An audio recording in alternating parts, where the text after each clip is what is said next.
गोस्वामी तुलसीदास भारतीय जनमानस के प्रतिनिधि कवि हैं। वे सगुण भक्ति धारा की राम भक्ति शाखा के प्रमुख हस्ताक्षर हैं। गोस्वामी तुलसीदास के जीवन के संबंध में बहुत मतांतर मिलते हैं। उनके जन्म स्थान के विषय में भी विद्वानों में अनेक मत हैं।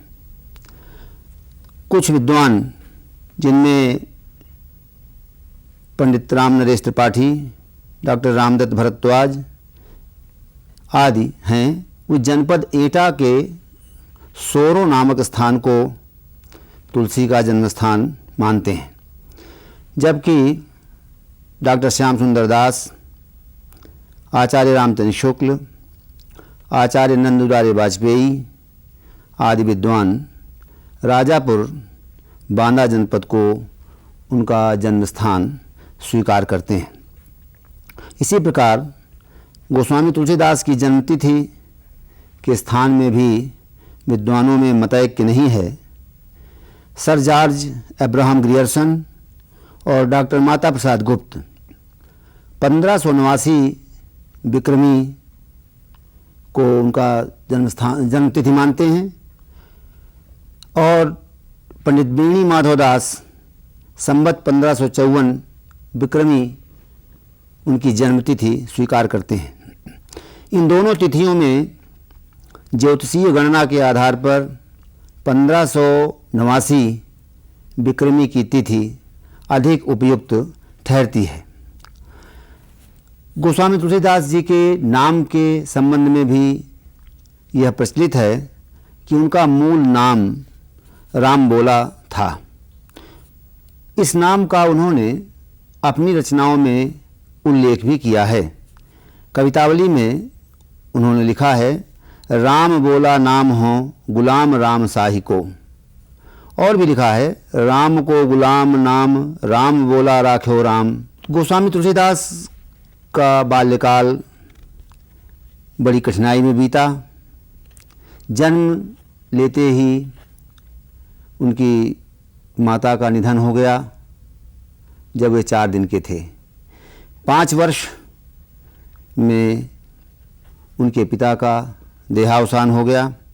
उनका पालन पोषण चुनिया नाम की दासी ने किया। उसके बाद वह भी चल बसी। तुलसी दास बिल्कुल अनाथ की तरह हो गए और इधर उधर भटकते रहे। जन्म से ही उन्हें माता पिता का वियोग सहना पड़ा। इसका स्वयं उल्लेख उन्होंने किया है, मात पिता जग जाहि तज्यो बिदहू न लिखी कछु भाल भलाई। माता पिता जन्म से ही छूट गए थे। विधाता ने भाग्य में भी कुछ ऐसा नहीं लिखा था जिससे उनका उपकार होता। और परिणाम क्या हुआ, बारे ते ललाट बिललाट द्वार द्वार दीन, जानत हो 4 फल 4 ही चनक को। उन्हें द्वार द्वार भिक्षाटन करना पड़ा। थोड़ी सी भिक्षा मिल जाती थी तो समझते थे कि मुझे सभी कुछ मिल गया। इस प्रकार भटकते हुए गोस्वामी जी ने अपना बाल्यकाल बिताया। उन्हें गुरु के संदर्भ में भी 2 मत हैं। नरहरिदास या नरहरयानंद उनके दीक्षा गुरु हैं। उन्होंने तुलसीदास को स्मार्त वैष्णव संप्रदाय में दीक्षित किया और उनका नाम तुलसीदास रखा। उन्होंने रामकथा का श्रवण भी कराया। उसके बाद तुलसीदास ने लगभग 14 वर्षों तक शेष सनातन नामक विद्वान से वेद, वेदांग, पुराणे इतिहास आदि का गहन अध्ययन किया और उसको आत्मसात किया। तुलसीदास के विवाह के संदर्भ में भी ये किंवदंती प्रचलित है गोस्वामी तुलसीदास की पत्नी रत्नावली को माना जाता है, जो दीनबंधु पाठक की पुत्री थी। तुलसीदास अपनी पत्नी के अत्यधिक मोह में व्यस्त हो गए, मोहग्रस्त हो गए। एक दिन जब उनकी पत्नी रत्नावली अपने भाई के साथ अपने मायके चली गईं, गोस्वामी तुलसीदास भी उनके पीछे ही उनके घर पहुंच गए। पत्नी को तुलसी का यह आचरण अच्छा नहीं लगा। वे बहुत लज्जित हुई और उन्होंने कहा कि लाज न लागत आपको दौरे आए साथ, धिक धिक ऐसे प्रेम को कहा कहूँ मैं नाथ। अस्थि चर्ममय देह में तामे ऐसी प्रीति, होत जो श्री रघुनाथ में अवश्य मिटत भव भीति। इस पत्नी की इस प्रेममयी फटकार को सुनकर तुलसी का आत्मप्रबोध जाग उठा, तुलसी का स्वाभिमान जाग उठा। उन्हें आत्मप्रबोधन मिला और तत्काल उन्होंने गृह त्याग कर दिया, वैराग्य ले लिया और वे काशी पहुँचे। काशी में उन्होंने विधिवत वैराग्य लिया और अपने राम भजन में, राम के स्मरण में लग गए। तुलसी ने बहुत अधिक देशाटन किया, प्रायः समूचे भारत का उन्होंने भ्रमण किया। प्रमुख प्रमुख तीर्थस्थलों पर उन्होंने यात्राएं की और भारत के समाज को, जन को बहुत निकटता से उन्होंने देखा और उसके लिए वे चिंतित भी हुए। तुलसी का अधिक समय अयोध्या, चित्रकूट और काशी में व्यतीत हुआ। काशी में उन्हें पंडितों का बहुत अधिक विरोध सहना पड़ा, शैवों का भी विरोध सहना पड़ा। काशी में उनको संरक्षण देने वालों में राजा टोडरमल, पंडित गंगाराम, नाभादास आदि थे। इन्होंने तुलसीदास को सहयोग दिया। तुलसीदास के देहावसान के संदर्भ में भी मतैक नहीं है। तुलसीदास अंत में जूझते जूझते वृद्धावस्था में अनेक व्याधियों से ग्रस्त हो गए थे। उन्हें बात व्याधि से बहुत पीड़ा हुई। इसका उल्लेख उन्होंने हनुमान बाहुक में किया है। पाँव पीर, पेट पीर, बाहु पीर, जर्जर सकल शरीर पीरमयी है। और इसके लिए उन्होंने इस पीड़ा से मुक्ति पाने के लिए हनुमान जी से प्रार्थना भी की। और मूल गोसाई चरित्र के अनुसार उनका देहावसान श्रावण कृष्णा तीज शनि को संवत 1680 में हुआ। ये दोहा प्रसिद्ध है। संवत 1680 गंग के तीर, श्रावण कृष्णा तीज शनि, तुलसी तजो शरीर। गोस्वामी तुलसीदास का प्रदेय भारतीय संस्कृति के लिए अविस्मरणीय है। उनकी सभी रचनाओं में भारतीय संस्कृति, जीवन मूल्य, नैतिक संदर्भ भरे पड़े हैं। उनकी कुल प्रामाणिक रचनाएं 12 मानी जाती हैं, जिनमें वैराग्य संदीपनी, रामाज्ञा प्रश्न, रामलला नहछू, जानकी मंगल, पार्वती मंगल, रामचरितमानस, गीतावली, कृष्ण गीतावली, विनय पत्रिका, दोहावली, वरवै रामायण और कवितावली, जिसमें हनुमान बाहुक भी सम्मिलित है। ये उनकी 12 प्रामाणिक रचनाएं हैं। वैराग्य संदीपनी गोस्वामी तुलसीदास जी की प्रारंभिक रचना है। इसमें ईश वंदना, संत स्वभाव, संत महिमा, शांति महिमा, संत लक्षण आदि का वर्णन है। स्वयं तुलसी ने एक दोहे में लिखा है, तुलसी वेद पुराण मत पूर्ण शास्त्र विचार, यह विराग संदीपनी अखिल ज्ञान को सार। इसमें ज्ञान का ही विशेष वर्णन है। तुलसी ने संत महिमा का और संत स्वभाव का बहुत अधिक वर्णन किया है। ये वर्णन या ये उनका विवेचन रामचरितमानस और विनय पत्रिका में भी निरंतर चलता रहा है। रामाज्ञा प्रश्न, इसकी रचना संवत 1621 से 27 के बीच मानी जाती है। इसमें शकुन विचार का प्रसंग है। इसकी रचना तुलसीदास ने अपने मित्र पंडित गंगाराम ज्योतिषी के लिए किया था और ज्योतिषी जी ने इसका उपयोग अपने ज्योतिष विद्या के लिए भी किया। रामलला नेछू गोस्वामी जी की प्रारंभिक रचना है। इसमें इसकी रचना 1615 से 1616 के बीच हुई। इसकी भाषा अवधी है। यह सोहर या सोहिलो छंद में रचित छोटी रचना है। रामकथा के माध्यम से वैवाहिक कार्यक्रम संपन्न हों, इसके लिए तुलसीदास ने योजना की थी। इसी तरह से जानकी मंगल भी उनकी मंगल संबंधी या विवाह संबंधी रचना है।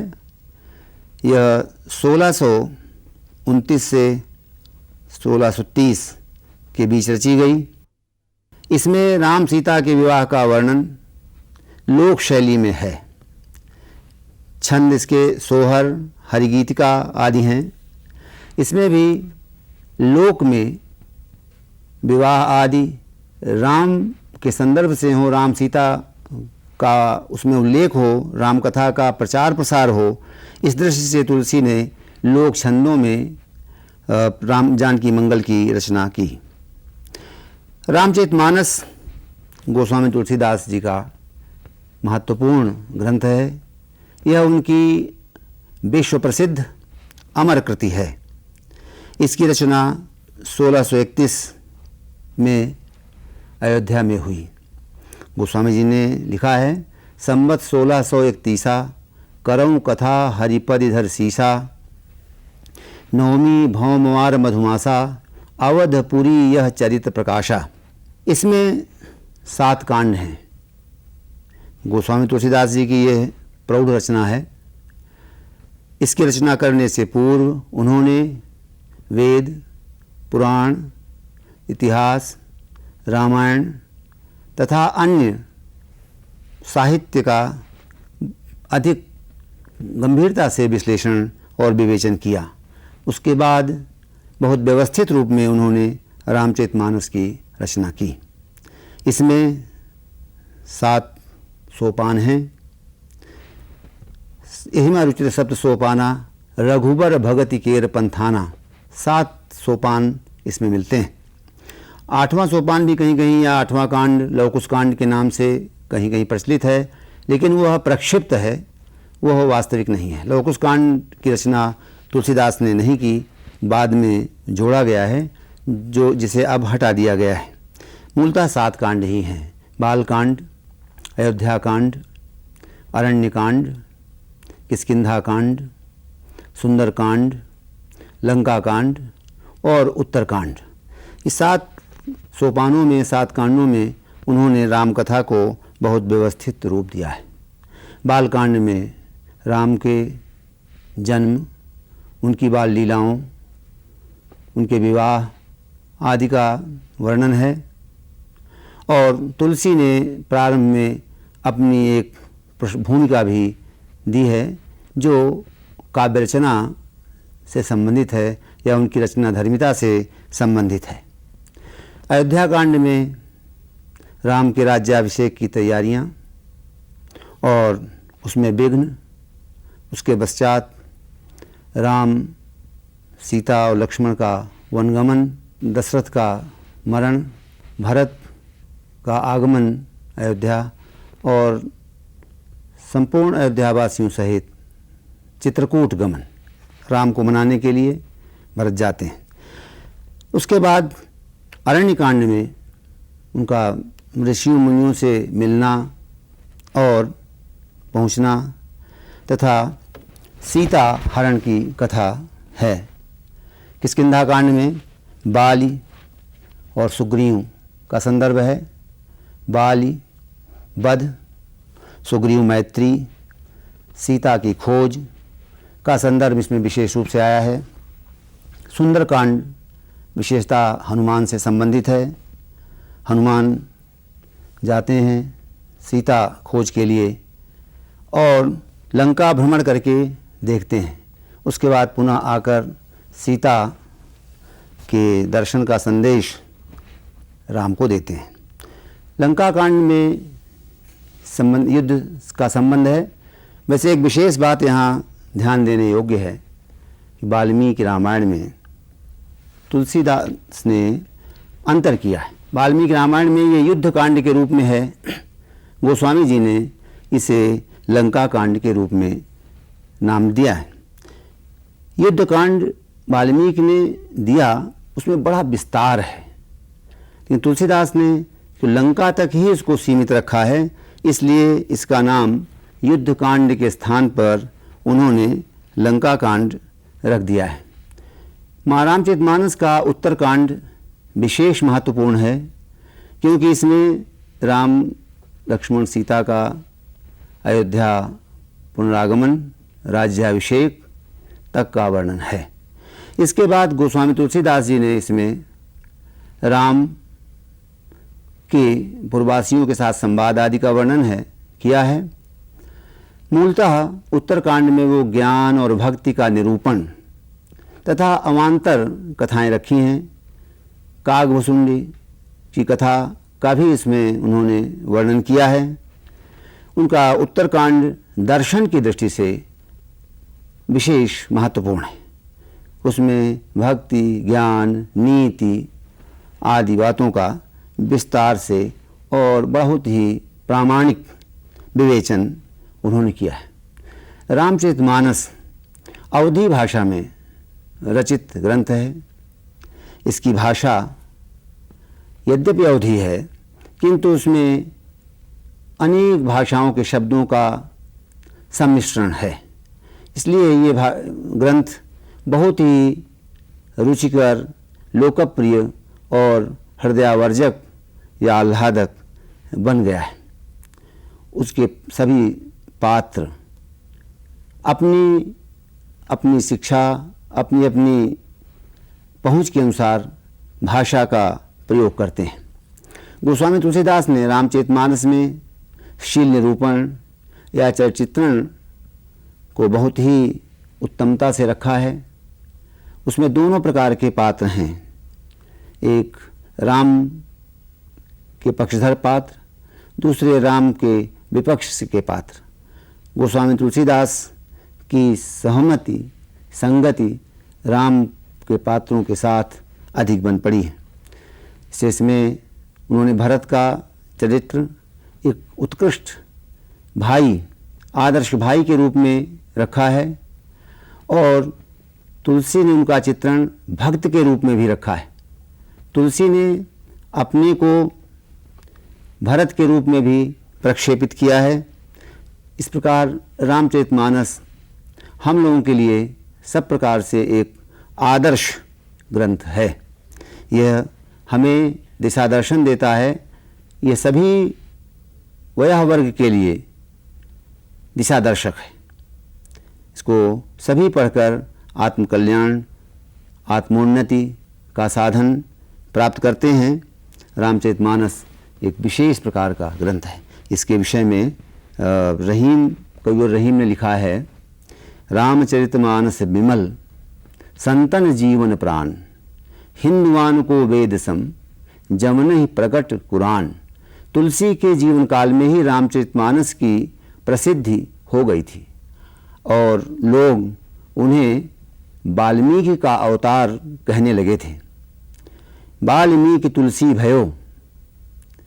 नाभादास ने कहा कलिकुटिल जीव निस्तार हित वाल्मीकि तुलसी भयो। स्वयं तुलसी ने भी एक जगह लिखा है कि मानियत महामुनि सो, मुझे महामुनि यानी कि वाल्मीकि लोग मानने लगे हैं। रामचरितमानस का महत्व उत्तरोत्तर बढ़ता जा रहा है और आगे बढ़ता रहेगा। उनकी अन्य कृतियों में पार्वती मंगल है, जिसमें शिव पार्वती के विवाह का वर्णन किया गया है और यह बहुत ही रोचक खंडकाव्य है। कृष्ण गीतावली भी उनकी एक रचना है। इसकी रचना 1636 संवत विक्रमी संवत में हुई। ब्रजभाषा में रचित इस रचना में 61 पद हैं। भाषा और भाव दोनों दृष्टियों से ये बहुत उत्कृष्ट है। इसमें श्री कृष्ण की बाल्यावस्था, कैशोरावस्था तथा गोपियों के प्रेम का सुंदर निरूपण है। तुलसीदास जी की और दूसरी रचना गीतावली है। इसमें रामचरित को उन्होंने पद शैली में वर्णित किया है।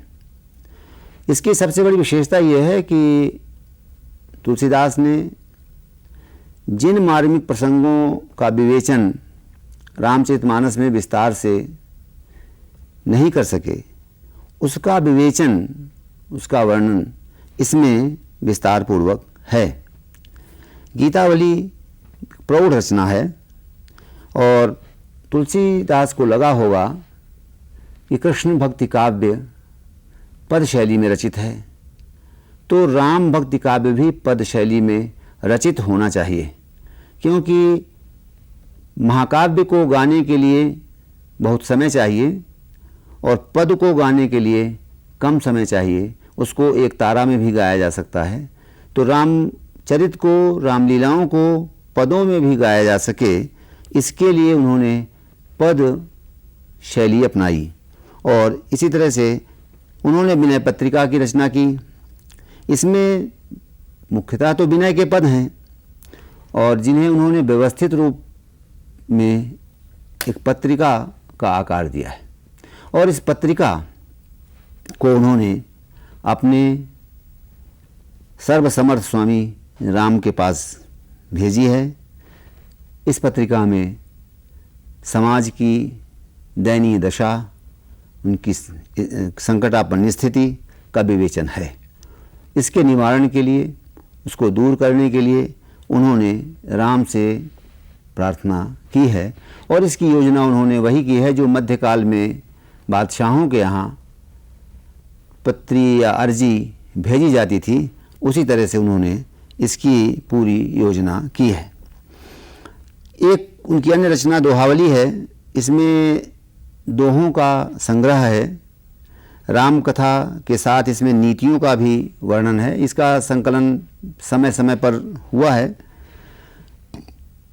डॉक्टर उदयभानु सिंह मानते हैं कि 1526 से लेकर 1680 यानी कि जीवन के अंत समय तक वो धीरे धीरे इसका संग्रह करते रहे।